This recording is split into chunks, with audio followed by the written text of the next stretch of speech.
Welcome to Agents Unfiltered, where you get to see behind the scenes, behind the agents, and behind the market. And we might have a few laughs along the way. Welcome to Agents Unfiltered podcast. We are back here again today with some friends in the funding department. So home loans, all that sort of stuff. We have got Ashley. Hello. And hello, Ashley. How are you? Good, how are you? You just got my John Laws voice out of me. Did you hear that? Yeah. Tone change. And Cameron. Hi. Hi. How are you? I'm great. That's good. So, look, we thought we'd invite some of our broker people on because, and I call them broker people, but it's very important. You got banks these days. You can walk in the front door of a bank and you can get a loan. Or you can go and see what most people do these days, from what I understand, is go to a broker. And because brokers have got access to a whole lot more options and features and things like that. And essentially, you become their client rather than the bank controlling how you do things. So Yes. they treat you like a client and want the best outcomes for you, whereas the bank just wants your interest. That's right, yeah.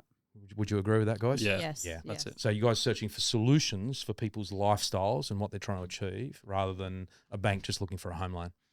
And I don't want to disrespect the banks directly, but let's face it, they're a big business and they pull in billions of dollars, and I don't think there's too much consideration for the little guy or girl. That's right. Sorry, Ash. So we'll start off with pre-approvals. I'll throw to you on this one, Ash. What should people do once they've got a pre-approval? And I don't mean chuck a party and start doing shots. Yeah. I mean, what's their next move with a pre-approval? What should they do in the way of their home search? I would say, reach out to your experts, especially, if you're looking to buy your first home or an owner-occupied, even an investment property. You want to use and kind of know what you're actually wanting to buy, like how many bedrooms do you want? Do you want a brick home? Where do you actually want to live? And, get in contact with those agents and let them know, hey, I'm here, ready, pre-approved. I want to buy a 3-bedroom house in Penrith. Can you help me? And you kind of, want to use those local experts. Like, you've got the pre-approval, but what's next? Yeah, okay. And especially it's a competitive market, so you kind of want to be first and be ready. Yeah. Okay. So you think it's important that you disclose to those agents that here I am, pre-approved, these are my criteria. Yeah, because What about your actual pre-approval limit? How do they handle that question? Because I know from an agent's point of view, the first thing I want to know is what's your budget? How do I shop for you? yeah, I would tell them your budget, like, what you want to spend around, but I wouldn't always say the absolute max you can go to. I mean, when I was looking for a property, I wasn't saying I can only go up to here. I'm telling them what range I want to buy in.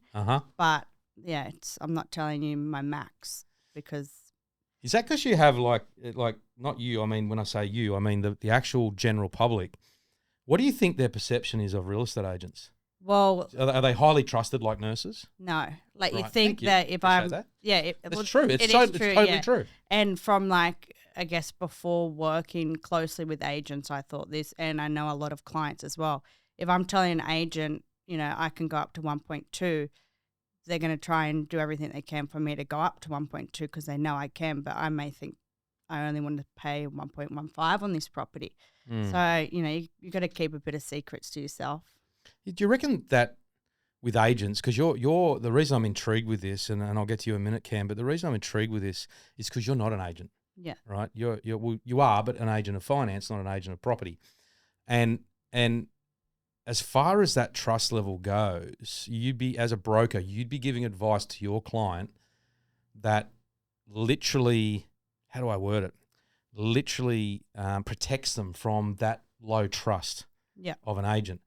And the question I'd have there, though, is how does an agent present the right properties in front of you if they don't know what you can spend? Because the first thing I want to know as an agent, I know from an agent's point of view, from a good agent's point of view, I want to know that I don't show you properties that you truly can't afford. Yeah. Yeah. So I suppose the question is, how do we get that trust level up in the industry from someone who's not an agent? How do you think we can work on that? I think just I feel like you really build a trust with an agent when you're kind of going through that process, like say letting the agent know, I want to spend 1.1 to 1.2, and they're looking through that kind of range, and the agent's kind of being transparent and open with the properties and what's on the market and in those price range, not just kind of, yeah. So it's more about spending time with them. Yeah, like not it's just more about being around their properties. Yeah. Them being around your lifestyle, like your life, and seeing you on weekends and at the opens, and you start building trust with each other. Yeah, because you kind of actually want to have the relationship, and I think especially these days, like with everything, sometimes it's who you know and what relationship you have. And if I'm seeing the same agents every Saturday at an open home because I'm going to every single property that they know who I am, they know I'm serious, and they know I'm ready. Okay, so it's about the experiences. Yeah, essentially. Cam, with biddings and offers and putting in those sort of things in real estate, what do you think that is probably a good game plan for your clients when it comes to that? Like when you put in offers and bids, would it be best that they stick to a budget? Oh yeah, don't go in emotionally. Go in having had a chat with your broker, knowing where your limit is. Because if you go over by 10K, 5K, whatever it may be, all of a sudden you're asking family and friends, or you're having to sell something to make it work. Right. So make sure you stick to your limit. Make sure you have a chat to your broker about what your budget actually is. Yep. And just stick to it. Has anyone ever had an experience where they themselves personally, where they haven't stuck to it? Have you had anything like that happen to you? Or well, recently when I just went to a auction with my mother-in-law, she was buying her first home, and I was her broker, and she had a set budget. We knew what she could go up to, but she wanted lower. She wasn't spending over this, and even during the auction, like they were getting close, and she was like, "Nope, not going anymore." I'm like, "Come on, just go like $5,000. I'll make it work." It's like you just get in that emotion. So hang on, let me recap that a second. Let me recap that, Ash. Ash, let me recap that. You were the broker of your mother-in-law at an auction. Yeah. Your advice is meant to be calm down, mother-in-law. Yeah. You're overspending. You're going to make life difficult for yourself. Let the house go. We'll find another one. That's what you should have been saying. Yeah. And what you're saying to us here today is that you were going, let's fucking go. Let's do it, yeah. Let's do it. $5 more grand. I'll make it work. I'll write a new loan. I knew the numbers. I'd done the numbers a million times. I knew she could make it work. But what I really liked is she was stuck on her budget. She was way under her pre-approval, which is okay, which is good. But she didn't want to go over. I think it was $750, and I think we got to $770. I'm like, come on, you can afford it. If we can do it, I'll help you. So you heard it here today, ladies and gentlemen. Ash can write you a fantastic loan. She can give you all the advice in the world, but do not take her to your auction. Yeah, it was. I was very anxious. It's like a kid in a candy shop, and you'll spend your whole budget if Ash is there bidding on your behalf. Pretty much. That's actually fun to know about you, Ash. But yeah, look, it's something that's just called emotion, and that's right. What those auction environments are designed to do. And if you're most people that are in sort of selling anything, selling loans, selling real estate, they're easily susceptible to those emotions. It's just the way of the world. Yes. So what's your background, Cam? Tell me about your background. Like, where did you start? Did you start directly in finance coming out of school or anything? Or yeah, I went to uni and tried my hand at economics, and then I went straight into the bank, learnt lending through the bank, and then landed here doing mortgage broking. Yeah. Enjoying this side of it? Yeah. I'm actually enjoying the mortgage broking side of it more than the banking side. It's very, very tight in the bank. You're very tightly controlled, and obviously mortgage broking, you get a lot more freedom with your clients, and you can actually give them your opinion a bit more freely and help them. Yep. Okay. That's great. And yourself, Ash, your background in finance, did you do anything else prior to this? Before finance, well, I was a manager at Macca's straight after school for a year. Right, yeah, good. For a bit. I was good at training. Macca's for 5 years. Don't knock Macca's. Yeah, no, I loved it. Systems and all the rest of it. Yeah, and then got a job out CBA, and I remember getting offered the job saying, do you want to work at a Big Four bank? And I'm on the phone to the recruitment agency Googling what's a Big Four bank. And I'm like, sure. And then, I fell into it. Was in home loans, in the bank, assessing home loans and then training brokers. And I was like, these older men can be a broker. Why can't I? Yep. And here I am. Good on you. And, so now I've been in the broker industry, I think, for just over 4 years now. And, I love it. Yeah. What do you love about it? Just, like Cam said, you have a lot more freedom and you can work for the client and, you're going up against multiple banks to really help your client. And if the bank's not doing what they're supposed to, we're there to push back and support the client and give them the best outcome that's going to suit their life. And every client's different. And, we're helping a step in their journey of either building wealth, buying homes. Yep. Yeah. So I want to discuss, without being too boring on lending, no disrespect, guys, because lending can get quite boring sometimes because most people, do you find most people just phase out? When you're talking about some technical stuff, like LVRs, what's LVR? Tell me what an LVR is. Loan to value ratio. And what does that mean? So your loan to the value of your property and the percentage, essentially. Property value, sorry. So how much, that's a percentage of how much of the value of the property you're borrowing. Yes. So if it's worth $1 million and you're borrowing $800,000, it's an 80% LVR. That's right. Very good. Yes. Very good. Good maths. Thank you, Cam. I feel like I've just passed my grade 7 maths test. You've earned some respect, yeah. Listen to this guy, Jess. So that's an LVR. And do you find that if you give me some other acronyms in your industry. LMI. DTI.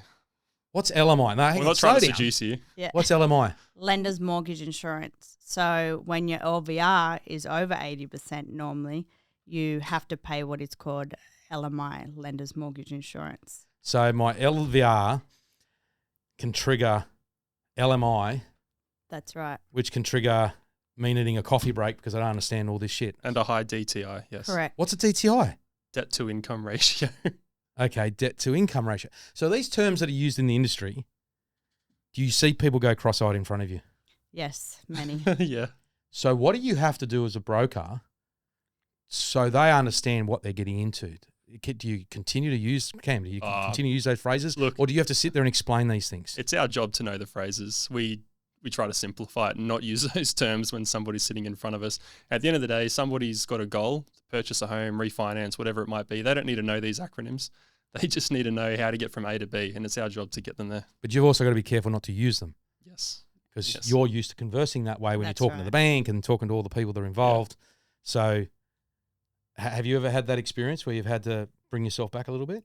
Yeah, my partner and I were just buying our home to live in, and he doesn't even know what a mortgage means, to be honest. He just thinks I type numbers and I don't know. Do we have to repay this? Yeah, and so we were buying a house and I'm doing the numbers 37 times a day and trying to explain it to him. This is the LVR we've got, this is the rate, this is how much LMI we're paying, stamp duty, and he's like, no idea what you're saying.